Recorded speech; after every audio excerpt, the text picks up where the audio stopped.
स्वागत है दोस्तों आपका फिर से एक नया वीडियो में। तो दोस्तों आज के इस वीडियो में हम बात करने वाले हैं ब्राइटकॉम ग्रुप लिमिटेड के बारे में। ब्राइटकॉम ग्रुप का जो शेयर है अगर इसकी हम बात करेंगे तो आज की डेट में इस स्टॉक में लोअर सर्किट लगता हुआ दिखाई पड़ रहा है। जिस तरीके से लगातार लोअर सर्किट लगता हुआ आ रहा है इस स्टॉक में पिछले कुछ दिनों से, वही यहाँ पर अभी भी जारी है और लोअर सर्किट यहाँ पर आज की डेट में भी इस स्टॉक में लगा है।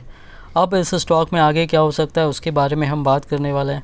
मंडे को क्या होगा, क्या इस स्टॉक में तेज़ी देखने को मिलेगी और यहाँ पर क्या इंपॉर्टेंट जानकारी है वो हम देखने वाले हैं। और अगर तेज़ी होगी इस स्टॉक में तो कब से हो सकती है वो भी हम यहाँ पर देखने वाले हैं। कुछ चीज़ें यहाँ पर स्टॉक के लिए कुछ अच्छी चीज़ें भी हैं। अच्छी का मतलब ये नहीं है कि लॉन्ग टर्म के हिसाब से अच्छी है, लेकिन कुछ चीज़ें हैं जो कि आगे इस वीडियो में हम देखने वाले हैं। तो चलिए दोस्तों वीडियो को शुरू करते हैं। अगर आपने चैनल पे पहली बार विज़िट किया है तो चैनल को सब्सक्राइब ज़रूर कर लीजिएगा और नोटिफिकेशन बेल का आइकन भी प्रेस कर लीजिएगा। आपको इस चैनल पर स्टॉक मार्केट से रिलेटेड लेटेस्ट वीडियोज़ मिलती रहती हैं और BCG से रिलेटेड जब भी कोई भी अपडेट आएगी बिल्कुल आपको इस चैनल पे मिल जाएगी। दोस्तों अगर हम बात करेंगे ब्राइटकॉम ग्रुप की तो प्रीवियस क्लोजिंग 17 रुपये पे हुई थी और आज की क्लोजिंग जो हुई है वो 16 रुपये और 15 पैसे पे हुई है। 5% का लोअर सर्किट लगा है इस स्टॉक में। लोअर सर्किट पे ही यहाँ पर ओपनिंग और क्लोजिंग रही है, जैसे कि पिछले कुछ दिनों से यहाँ पर लगातार इस स्टॉक में चल रहा है। यहाँ पर अगर आप चार्ट में देखेंगे तो देख सकते हैं लगातार इस स्टॉक में जो है यहाँ पर लोअर सर्किट ही लगता हुआ नज़र आ रहा है। पिछले 8 दिनों से जो है यहाँ पर लगातार अगर हम देखें तो गिरावट ही इस स्टॉक में होती हुई नज़र आ रही है। अब यहाँ पर अगर हम बात करेंगे और ये गिरावट क्यों हो रही है तो जैसा कि आपको पता होगा अगर आप इसके शेयर होल्डर हैं तो कि सेबी के द्वारा फॉरेंसिक ऑडिट जो हो रही थी उसमें एक और इंट्रीम ऑर्डर आया है। अप्रैल में भी आया था और दोबारा अभी एक इंट्रीम ऑर्डर आया है जिसमें जो प्रेफरेंशियल अलॉटमेंट किया गया था कंपनी की ओर से उसमें यहाँ पर जो है जो उसमें पैसे ट्रांजेक्शन हो रहा था, जो कंपनी को जितना मिलना चाहिए था फंड प्रेफरेंशियल अलॉटमेंट के हिसाब से वो उतना पैसा नहीं पहुंचा। और जो स्टेटमेंट है बैंक स्टेटमेंट उनमें मैनिपुलेशन का यहाँ पर जो है सेबी का आरोप है, जिसमें 21 दिनों का उन्होंने यहाँ पर टाइम दिया हुआ है जवाब देने के लिए। और यहाँ पर जो है वो न्यूज़ जब से निकल कर के स्टॉक में लगातार गिरावट होना शुरू हो गई, जो कि बिल्कुल होना ही था। अगर इसका हम चार्ट भी देखेंगे तो यहाँ पर देखिए मैं आपका 5 ईयर का चार्ट दिखा रहा हूँ। स्टॉक लगातार सिंगल डिजिट में यहाँ पर चल रहा था और यहाँ से स्टॉक 122 रुपये के लेवल तक गया और उसके बाद वहाँ से वापस गिर करके सिंगल डिजिट के लेवल तक यहाँ पर आया 9.35 रुपये तक। और फिर अभी जो है ये स्टॉक उसके बाद 16 रुपये के आसपास यहाँ पर चल रहा है। तो साफ साफ देख सकते हैं काफ़ी कम समय में ऑपरेटर्स यहाँ पर एक्टिव थे, स्टॉक को ऊपर तक ले गया और फिर नीचे भी यहाँ पर गिरा। और उसमें प्रमोटर्स भी के ऊपर भी आरोप लगा है, वो भी शामिल थे। यहाँ पर ED की रेड भी हुई प्रमोटर्स के ऊपर। जो MD हैं सुरेश रेड्डी, इसके अलावा जो ऑडिटर है वहाँ हैदराबाद में उनके ऑफिसेस और घर पे कैश भी मिला और गोल्ड भी बरामद किया गया, सोना भी बरामद किया गया करोड़ों रुपए का। तो ये सारी चीज़ें यहाँ पर और कई डॉक्यूमेंट्स और डिजिटल डिवाइसेस भी यहाँ पर जो है बरामद की गई है। तो बहुत सारी चीज़ें यहाँ पर जो है इस कंपनी को लेकर के नेगेटिव निकल करके हैं, जिसका असर है कि लगातार गिरावट देखने को इस स्टॉक में मिल रही है। और इसी वजह से जब इस स्टॉक में फॉरेंसिक ऑडिट की न्यूज़ आई थी उसके बाद से ही मैंने कहा था कि इस स्टॉक में इन्वेस्टमेंट बिल्कुल भी यहाँ पर जो है जब तक चीज़ें क्लियर नहीं होती है, फॉरेंसिक ऑडिट की फाइनल रिपोर्ट नहीं आ जाती है, इन्वेस्टमेंट करना यहाँ पर सही नहीं रहेगा। और इसी वजह से यहाँ पर अभी जो इंट्रीम ऑर्डर आया है सेकंड, इसमें सेबी ने 23 लोगों के ऊपर, इसमें प्रमोटर्स शामिल है और कई इन्वेस्टर्स शामिल हैं और शंकर शर्मा जी का भी नाम है वो भी यहाँ पर शामिल है। उनके ऊपर शेयर को बेचने के ऊपर जो है यहाँ पर उन्होंने यहाँ पर जो है बैन कर दिया सेबी ने और इन्हीं वजह से शेयर में लगातार यहाँ पर गिरावट देखने को मिल रही है। अब यहाँ पर अगर हम आगे बात करेंगे तो आज की डेट में स्टॉक में जो वॉल्यूम हुआ है NSE पर 24,73,281 शेयर्स तक का हुआ है और डिलीवरी परसेंटेज तो 100% का ही है। और यहाँ पर देख सकते हैं लोअर सर्किट की वजह से 5,64,00,000 से ज़्यादा शेयर्स तक का सेलिंग ऑर्डर था।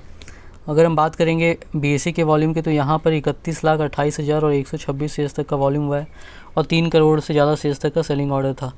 तो यहाँ पर टोटल वॉल्यूम देख सकते हैं यहाँ पर आज की डेट में जो है 56 लाख तक का हुआ है। यानी कि स्टॉक जो है कोई यहाँ पर ख़रीद रहा है, लोअर सर्किट अगर है फिर भी बहुत सारे लोग ख़रीद रहे हैं। और यहाँ पर जो है इस स्टॉक की अगर हम बात करेंगे तो इसमें जल्दी तेज़ी देखने को तो बिल्कुल मिलेगी। कोई ख़रीद रहा है तभी यहाँ पर इस स्टॉक को, लेकिन अगर तेज़ी अचानक से यहाँ पर हो भी गई तो इसका मतलब ये नहीं कि स्टॉक अच्छा हो गया आपको बाय कर लेना। आपको जब तक फॉरेंसिक ऑडिट की फाइनल रिपोर्ट नहीं आती है और जब तक वो पॉजिटिव नहीं आती है तब तक तो सोचना भी नहीं है, उसके बाद यहाँ पर फैसला कर सकते हैं। तो फिलहाल तो इस स्टॉक में बिल्कुल भी ख़रीदारी नहीं करनी चाहिए। बाकी यहाँ पर अगर हम बात करेंगे इस स्टॉक की तो ये जो स्टॉक है इस स्टॉक में यहाँ पर जो टोटल अगर हम बात करेंगे लार्ज डील्स की, तो आज की डेट में बहुत सारी लार्ज डील्स भी इस स्टॉक में हुई है। यहाँ पर आप देख सकते हैं आज की डेट में इस स्टॉक में 6 लार्ज डील्स भी यहाँ पर हुई है। अब यहाँ पर अगर हम बात करेंगे इस स्टॉक की, तो देखिए यहाँ पर जो है अगर हम बात करें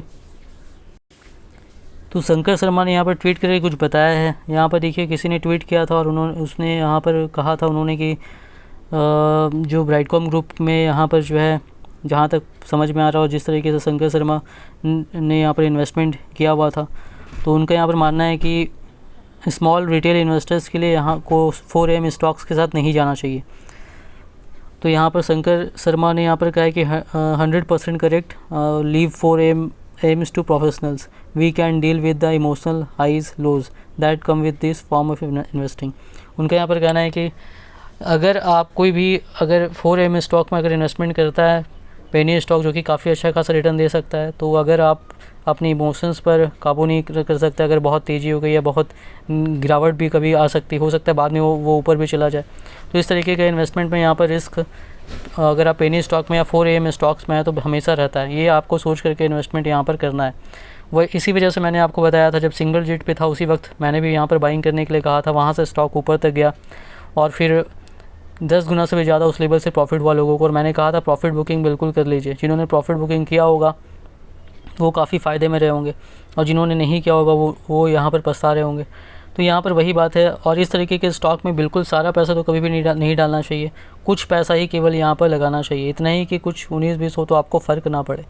जो भी यहाँ पर अगर इन्वेस्टमेंट कभी भी करते हैं तो ये इन चीज़ों का यहाँ पर आपको ध्यान में रखना है। इसके अलावा यहाँ पर उन्होंने बताया कि one should always have a plan B. यहाँ पर हमेशा प्लान बी होना चाहिए। किसी भी स्टॉक में पूरा इन्वेस्टमेंट नहीं करना चाहिए। स्टॉक मार्केट में प्रॉफिट लॉस दोनों हो सकता है, दोनों के लिए यहाँ पर सोच समझ कर पैसा लगाना चाहिए।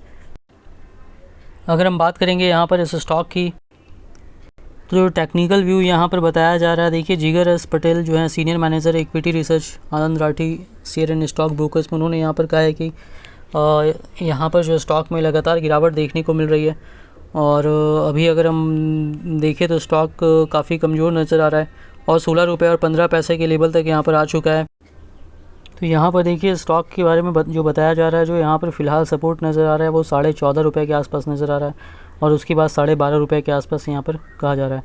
और यहाँ पर उनका ये मानना है कि फ्रेश बाय बिल्कुल भी वो एडवाइस यहाँ पर नहीं कर रहे हैं इस स्टॉक में, जिस तरीके से नेगेटिव चीज़ें निकल करके यहाँ पर आ रही हैं। तो यहाँ पर ये ध्यान में रखना है। तो अगर इस टेक्निकल लेवल के हिसाब से देखें तो यहाँ पर इस स्टॉक में हो सकता है 1-2 दिन और गिरावट हो, फिर तेज़ी हो सकती है। लेकिन हालांकि इस स्टॉक में बाइंग देखने को मिल रही है, तो पॉसिबल है कि मंडे को भी अचानक से तेज़ी हो जाए, लोअर सर्किट लगे, अचानक से बाइंग दिखे और तेज़ी होती हुई नज़र आ जाए, ऐसा भी पॉसिबल है। लेकिन जल्दी यहाँ पर तेज़ी होती हुई दिखाई पड़ सकती है, लेकिन बाइंग बिल्कुल भी यहाँ पर नहीं करना है। तो स्टॉक का जो सपोर्ट यहाँ पर नज़र आ रहा है वो 14 से 14.5 रुपये के बीच यहाँ पर नज़र आ रहा है। तो यहाँ पर देखिए इस स्टॉक में इस लेवल के आसपास तेज़ी हो सकती है, हो सकता है मंडे को ही लोअर सर्किट लगे और फिर बाइंग जिस तरीके से हो रही है अचानक से तेज़ी होती हुई नज़र आए। जो भी हो, आपको बाइंग नहीं करना है। इन्वेस्टमेंट करने के पहले इस स्टॉक में अपना रिसर्च ज़रूर कीजिएगा। वीडियो पसंद आई तो वीडियो को लाइक कीजिएगा। चैनल पे पहली बार विजिट किया तो चैनल को सब्सक्राइब ज़रूर कर लीजिएगा।